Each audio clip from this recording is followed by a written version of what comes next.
it always amazes me, for as many years as I've been doing this, going out, setting up camp out in the middle of nowhere, and hoping to get activity, and you have all this equipment going, and nothing ever happens. But the time you decide just to go out camping, just to enjoy yourself, and just enjoy the fact that you're just camping and not doing anything else, that's when the activity happens. It always seems something happens when you're not expecting it.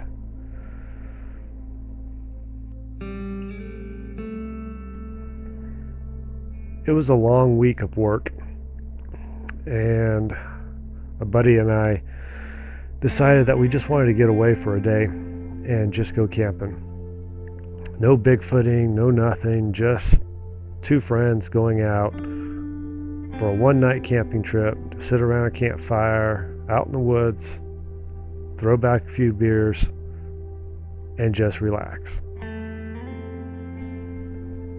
So in the summer of 2019, my buddy and I, we got off work, we threw some camping gear together, and we jumped in our cars and we headed up to the Sherman Peak area. Neither one of us had ever camped right up there at the campground at Sherman Peak, so we thought this would be, a great way to check it out for a one-night camping trip. So we pulled in around, probably around 4 p.m. and we walked around, checked out the campsite, and we chose one campsite. It was the only campsite that had a partial view of the mountain range. So we set up camp, got our fire going, and just kicked back and enjoyed our late afternoon. It was pretty quiet up to about dusk. We started hearing some very distant knocks, but we weren't for sure if they were knocks or not. But they were really far off. By 8 p.m., we started hearing more knocks, and they were a little bit closer. We were both hearing them, and we decided, you know what? We're not out here for Bigfoot. We're out here to relax and enjoy our time. So we cracked open some more beer and threw more firewood on the fire, and we just ignored it.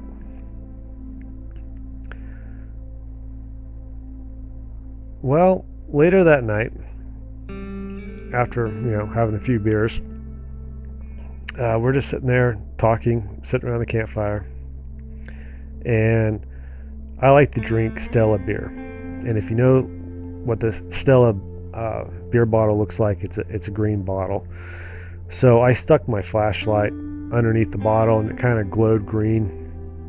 And my buddy was like, "Hey, that's pretty cool looking. Let me get a picture of that." So he whipped out his cell phone and took a picture of me.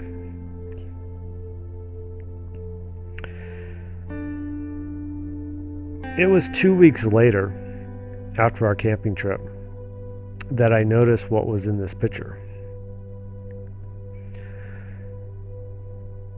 Something was standing behind me, probably about 15-20 feet away, and the eyes were reflecting in the background of this photograph.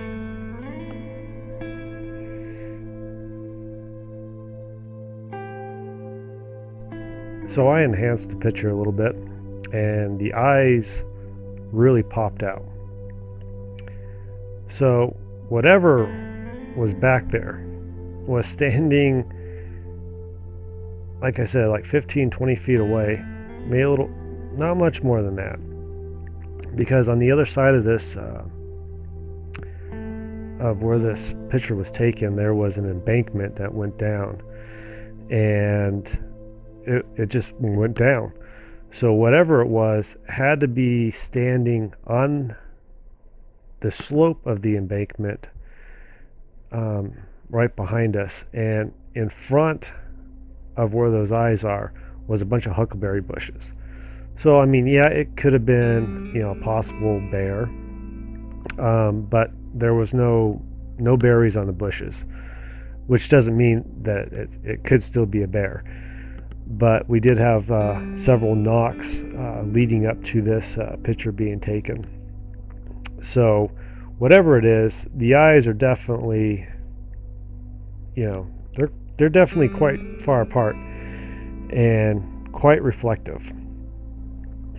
And we would have assumed we would have heard a bear, because bears aren't that graceful, especially moving through a bunch of huckleberry bushes. I was sure we would have heard something.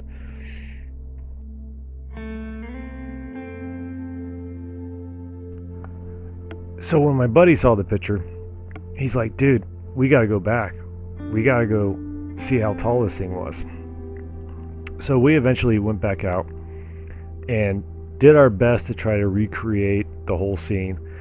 And he went on the embankment and he kept trying to line his head up with the eyes in the photograph, and it just wasn't working out. The closest he got for his face to line up with the eyes, he had to be just a couple feet from me. So he went back down and tried to match it up with a couple flashlights to replicate the eyes, and he still couldn't get it. He came close, but it was still below where these eyes were appearing. So we roughly calculated that just where the eyes were sitting at in the photograph measured about 8 feet. So we either had a really tall bear or we had a squatch come in and photobomb our picture. So I plan on going back out this year and spend some time up in this general area sometime this year.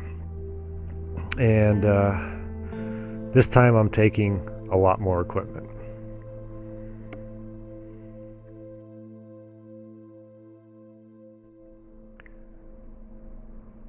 So if you find yourself camping up in the Sherman Pass area this summer, be careful out there.